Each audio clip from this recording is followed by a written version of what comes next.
Tenet is the best movie about domestic violence I've seen since J-Lo's Enough. It's Sleeping with the Enemy meets TIMECOP.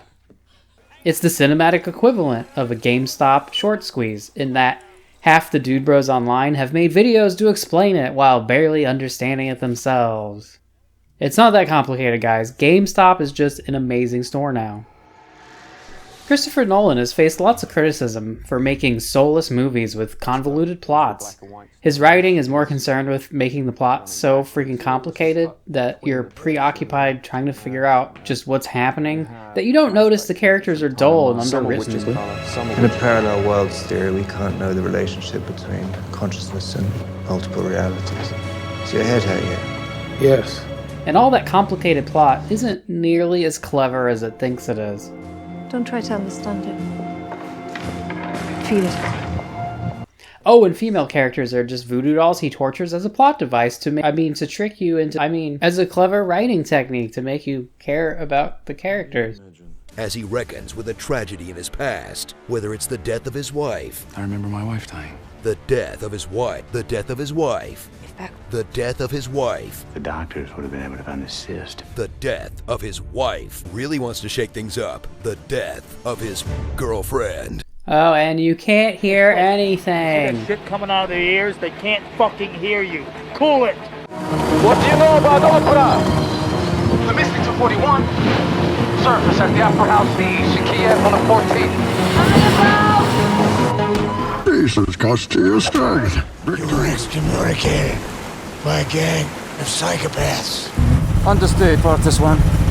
Nolan responded to his critics by creating the most convoluted plot about a main character who's so underwritten he's named the protagonist. I'm the protagonist of this operation. With audio mixing so bad, the dialogue so hard to decipher that it's making headlines. Posterity. Numbers in the middle of the streets can't stay out of the records. He took all your criticisms and said, "These go to 11. I have 2 degrees in creative writing, so I know what I'm talking about. That is, I've done a lot of workshop classes. In a workshop class, you all read each other's work, so we would trade screenplays or short stories. Yeah, I know this guy. He's the guy who, to all criticisms, says, you guys don't get it. You just don't understand. You're not brilliant like me. And then would just double down on all those things. Any weird thing we didn't like is actually a choice. He's being extreme. Yeah, it's that guy. Which, by the way, Christopher, you missed out on an opportunity. If you're going to turn everything up to 11, why didn't you name the woman Damsel? It's a good girl's name, I think. Post-colonial literary criticism. That's right, the horribly convoluted plot ultimately is about a guy named the protagonist trying to save a voodoo doll torture pincushion woman from domestic violence. Hey, you know that screenwriting guru book called Save the Cat? It says you should have your main character save a cat or a puppy or something like that early on. That way the audience knows who the good guy is. Anyway, I think Christopher Nolan's working on his own guru book called Torture the Women. Hey, do we have a clip for that? The torture? Put in a clip. We'll shoot it live. The premise. Okay, so the premise is they sold more shorts than there are stocks, which means that they're going to have to buy... Oh, Tenet's spin on time travel is that instead of jumping through time into a past place or a future location, instead you invert time. So in other words, you go in a vault thing, you come out the other side, and now you're traveling backwards through time. You can send objects backwards through time, or people. It's empty. Hey, mate. Back the magazine.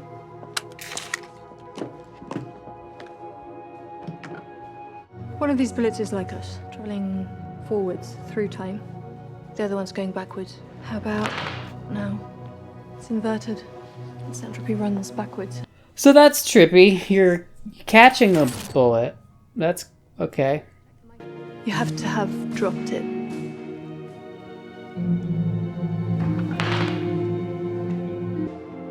Don't try to understand it. So does that mean that this bullet was always in this concrete slab? Like, they built a concrete slab with bullet holes in it and shrapnel bullet fragments laying around, and we're like, yeah, this looks right. Who designed this opera house? Okay, so there's two different time travel things going on. There's inverted objects, so you have these weird guns with inverted bullets that you catch, which is weird, and I don't think makes any sense, because, like, who decides where that bullet is fired? Because it's not you, because you're catching it based on, like, a hole in the wall that already exists. The bullet in the... I've gone cross-eyed. And while you're trying to figure out if any of this makes sense, it doesn't. Then they introduce a new concept, which is inverting people. So now, rather than these backwards objects, you've got people traveling back through time, which is totally different. They don't catch the bullets. They're just firing a gun from their perspective. So they are actually aiming, right? Except, no, because I'll get to that. It's all a bold new marketing strategy. See, if you make the movie so convoluted, you'll have to pay to see it twice to understand it. You'll need your own air. Regular air won't pass through the membranes of inverted lungs. When you run, the wind will be at your back. You encounter fire, ice will form on your clothes as the transfer of heat is reversed. Okay, so if you're driving a car, all the controls are inverted. Like, to start going, you hit the brakes. This sounds really hard. Like, you would need tons of practice to be able to do this at all. Oh, but you can do it while using your phone immediately? Cool. Hey, wouldn't that mean that the radiator's getting no airflow because the car feels the wind at its back? So your engine's just going to overheat immediately? Oh, don't think about it? Oh, okay. So the overall film is about something called a temporal pincer movement. That's when you eat scorpion tempura and it gets lodged in your anus. So you go forward through time, you do a mission. And then after the mission, you invert yourself and you travel back through time doing the same mission, but like helping out your past self, and you know how things played out. So you use that information to be in the right place at the right time, right? And the plot of the film stops and then reverses. So the first half of the movie you're going forward through these events, and the second half of the movie you're going backwards through the same events. Although not really, because it's the time shift isn't at the midpoint. Trippy, right?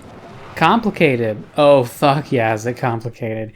Give me that complicated plot, oh baby. Oh, give me that complicated plot. Does it make sense? No. Is it deep? Oh my god, no, it's not deep. If Tenet were a Beatles song, it would be Revolution Number 9. I wish I had thought of that. From critic Christina Newland, Tenet is a locked puzzle box with nothing inside. See, it's deep the way my existentialist kids book is deep. See, I wanted to tell a bunch of little kids that they're not special and life is meaningless and not get beat up, so I made it a book. Anyway, the book is called Why is Waldo? Why do you exist? And how old are you? Why do you have a cane? What's the deal? I'm just here so I won't get fined. I'm just here so I won't get fined. Man, Waldo, you need to work on your vocabulary. I won't get fined. I'm working on another existentialist kids book right now. This one is from the point of view of a mollusk that is worried the universe is a simulation. It's called I Think Therefore I Clam. Do you guys get it? When you leave the theater having seen The Matrix, you're left with the idea that perhaps your world is a simulation. You've maybe had deja vu, too, and witnessed a glitch in the Matrix. You can contemplate what it would mean if our universe were a simulation. Does it matter? Would you rather be ignorant of it? Ignorance is bliss. Is life inside a simulation meaningless, or does it not matter if we can't tell the difference anyway? Want to know more? Go read some Bostrom. There's philosophical writings on this. Or you could watch Back to the Future 2, and then you're left thinking, oh, so Trump was already a horrific joke of a moron in the 80s. Wow, that's something. When you leave Tenet, you're left with the idea that maybe there are bullets lodged in walls for no reason, and no one like cleans up the bullet fragments on the ground. They're just there. And then, like, a guy who is walking backwards will then, like, catch the bullet in a gun, and it'll look cool. Who are the contractors for this shit? Hey, dude, what if you could reverse entropy, right? Well, you can't, and if you did, you can't change the past anyway, except for the times you can, because reasons. In this incredibly deep film, the bad guy is a Russian stereotype who says things like, Just tell me if you've slept with my wife yet.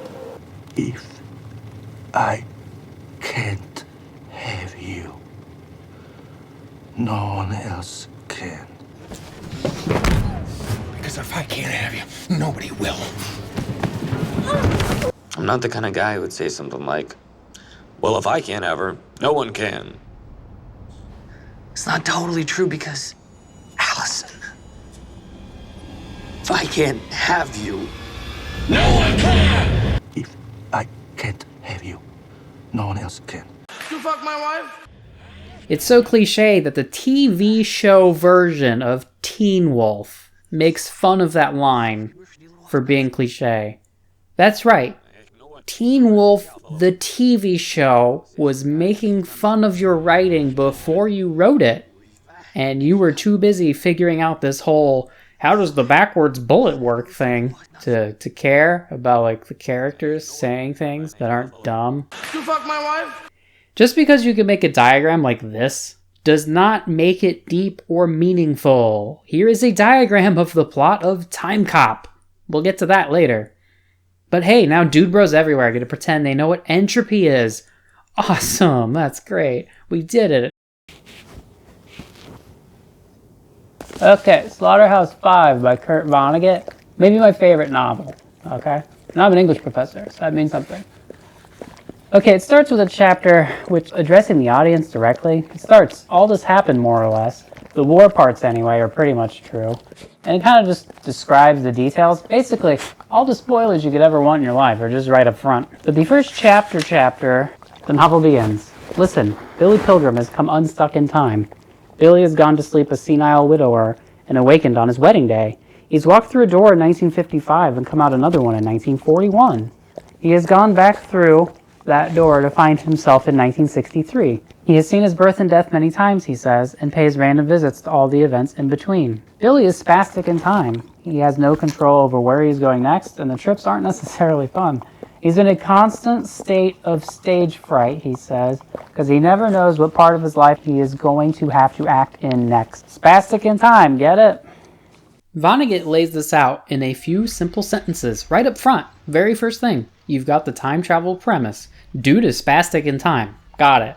Now, it could just be a weird way to edit a story and tell this guy's life in a non-linear way, but it's actually much more than that. See, the novel is about the bombing of Dresden, which Vonnegut was present for. It's a horrific event where a city filled mostly with civilians, refugees, and prisoners of war, Vonnegut being one of those, was firebombed and turned into an inferno, killing perhaps 25,000 innocent people. And that bombing was done by the good guys. Vonnegut and other POWs were forced to help incinerate those 25,000 corpses in the horribly smelly rubble of that city, where they ran out of time to dig up all the bodies to bury or burn them, because there's just so much rubble. So they ended up going around with flamethrowers and burning the bodies. This is a thing this dude lived through. Billy Pilgrim is a stand-in for Vonnegut. After the war, he meets aliens from Tralfamadore. These are aliens who see all of time simultaneously, while we experience it linearly. They would look at a person and see your entire life from birth to death simultaneously, and Billy Pilgrim starts experiencing life in a Tralfamadorianly way, spastically moving around his life's timeline. Also, the Tralfamadorians abduct him and a woman, a movie star named Montana, and they put them in a zoo on an alien planet and make them have sex for the aliens to watch. So it goes. Through Billy, we learn to see the world the way a Tralfamadorian would. When a person dies, he only appears to die. He is still very much alive in the past, so it's very silly for people to cry at his funeral. All moments, past, present, and future, always have existed and always will exist. Vonnegut opens the novel with an introduction in which he spoils the entire novel, building on the spastic relationship with time. Quote, I really did go back to Dresden with Guggenheim money in 1967. It looked a lot like Dayton, Ohio. More open spaces than Dayton has. There must be tons of human bone meal in the ground. See, the Tralfamadorian time travel, seeing all of time thing, unstuck from time, is a metaphor for post-traumatic stress disorder. If you want to make a straightforward story about post-traumatic stress disorder, you show a person who's lived through some kind of past trauma, having flashbacks, struggling to cope with them and all the effects. They're suddenly frightened, the flight or fight response kicks in, because their brain decided to have them go back in time just for a little bit. But those dangers aren't real, which has led to lots of people not being able to empathize with people who have PTSD, especially soldiers. It's just a memory, I can't hurt you, get over it. By framing this story as Billy traveling through time, the story is not set in a distant future where this old man is having memories, which, hey, are harmless memories, they can't hurt you, right? Instead, he's living through the events, like in the current, in the present tense. He travels through time, through his life. So all of these events are in the present, The danger is much more real, and it's a better approximation of what PTSD might actually be like. You don't have harmless memories. You are fully reliving and experiencing horrible moments with all of the chemical, hormonal changes, fight or flight response that's happening constantly. So there's meaning beyond just, hey, wouldn't it be cool if you could catch a bullet? But Slaughterhouse 5 isn't just about jumping around in time, it also has inversion. There is a section in which Billy is experiencing time in reverse while watching a war movie. This is perhaps my favorite passage in any book. Billy looked at the clock on the gas stove. He had an hour to kill before the saucer came. He went into the living room, swinging the bottle like a dinner bell, turned on the television. He came slightly unstuck in time, saw the late movie backwards, then forwards again. It was a movie about American bombers in the Second World War and the gallant men who flew them. Seen backwards by Billy, the story went like this. American planes, full of holes and wounded men and corpses, took off backwards from an airfield in England. Over France, a few German fighter planes flew at them backwards, sucked bullets and shell fragments from some of the planes and crewmen. They did the same for wrecked American bombers on the ground, and those planes flew up backwards to join the formation. The formation flew backwards over a German city that was in flames. The bombers opened their bomb bay doors, exerted a miraculous magnetism which shrunk the fires, gathered them into cylindrical steel containers, and lifted the containers into the bellies of the planes. The containers were stored neatly in racks. The Germans below had miraculous devices of their own, which were long steel tubes. They used them to suck more fragments from the crewmen and planes. But there were still a few wounded Americans, and some of the bombers were in bad repair. Over France, though, German fighter planes came up again, made everything and everybody as good as new. When the bombers got back to their base, the steel cylinders were taken from the racks and shipped back to the United States of America, where factories were operating night and day, dismantling the cylinders, separating the dangerous contents into minerals. Touchingly, it was mainly women who did this work. The minerals were then shipped to specialists in remote areas. It was their business to put them into the ground to hide them cleverly, so they would never hurt anybody ever again. American flyers turned in their uniforms, became high school kids, and Hitler turned into a baby, Billy Pilgrim supposed. That wasn't in the movie. Billy was extrapolating. Everybody turned into a baby, and all humanity, without exception, conspired biologically to produce two perfect people named Adam and Eve, Billy Pilgrim supposed. Billy saw the war movie backwards and forwards, and then it was time to go out into his backyard to meet the flying saucer. Out he went, his blue and ivory feet crushing the wet salad of the lawn. He stopped, took a swig of the dead champagne. It was like 7-Up. He would not raise his eyes to the sky, though he knew there was a flying saucer from Tralfamadore up there. He would see it soon enough, inside and out, and he would see, too, where it came from soon enough.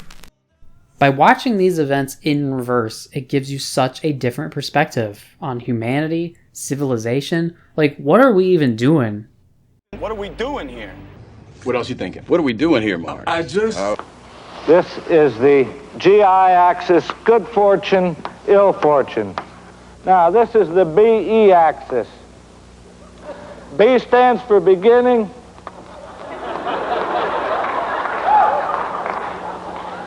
E stands for electricity. This is the BE axis, beginning entropy. Somebody gets into trouble, gets out of it again. People love that story. They never get sick of it. Start on an average day, average person, not expecting anything to happen a day like any other. Find something wonderful, just loves it. Oh, God damn it.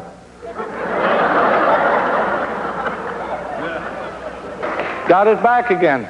Scene there, scene there, scene there. You have flashbacks to a different timeline, some of which is color, some of which is black and white. The end of the film being sort of there. And those are the ones that relate to a parallel story. Okay, so the fairy godmother comes. Gives her shoes, gives her stocking, gives her mascara. Goes to the party, dances with the prince, has a swell time. Boring, boring, boring, boring, boring, boring, boring.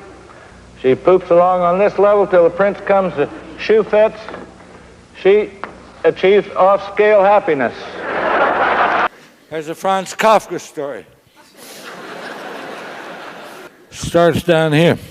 There's this rather unattractive, not particularly nice-looking, not very personable young man who has a really lousy job and disagreeable relatives. It's time for him to go to work again, and he is turned into a cockroach. Hey, if you want to make a clickbait YouTube gaming video, here's an idea.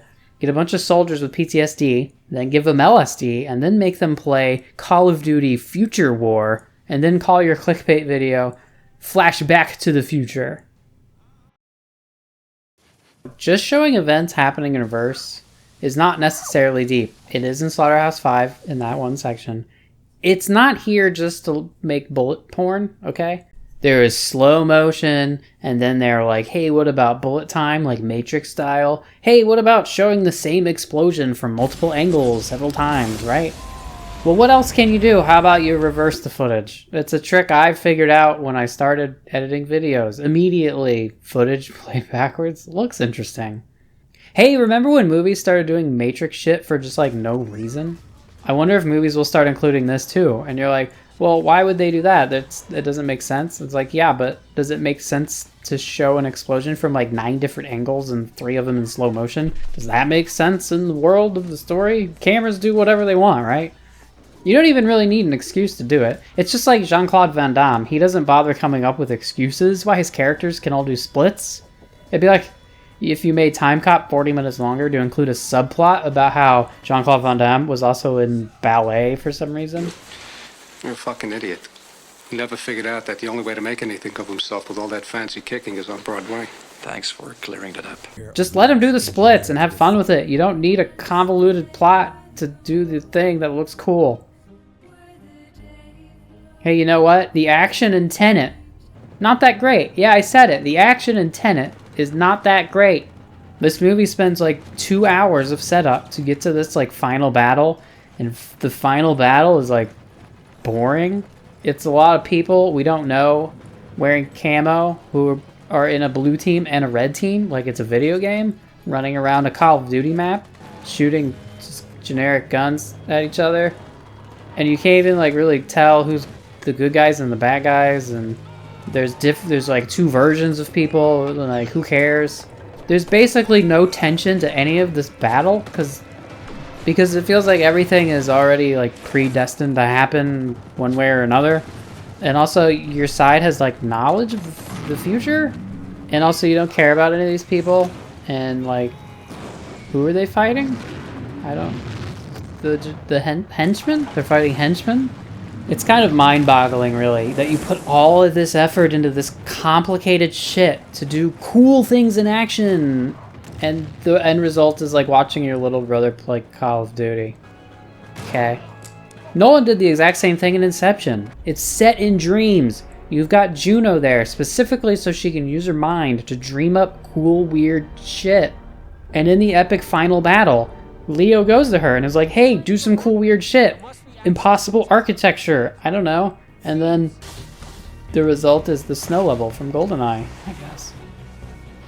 So all that's really cool in the Tenet finale is like, this explosion's kind of cool, I guess. Wait, was that guy in a wall? Like, in the wall itself? Look, you can play any kind of action backwards and make it cool.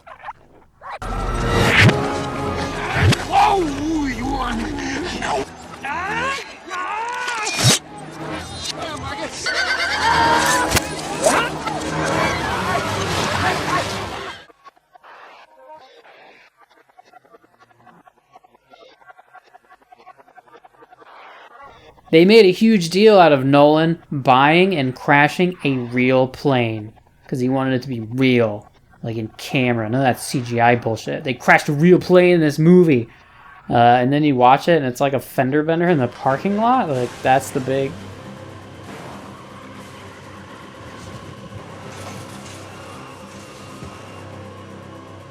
This is my way of saying spoilers ahead.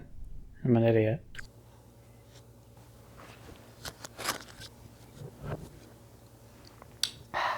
This episode brought to you by our sponsor, alcohol.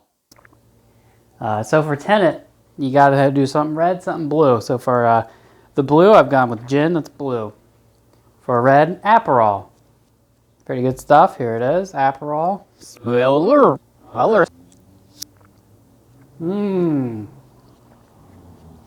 Good stuff. It's a backwards drink. Back to you. Delicious.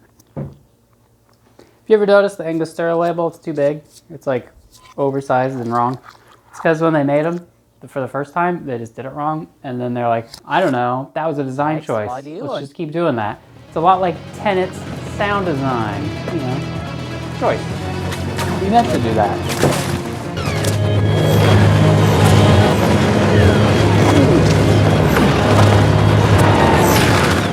Sometimes I have difficulty talking to people who don't race sailboats. What? The white supremacist party has qualified for matching funds.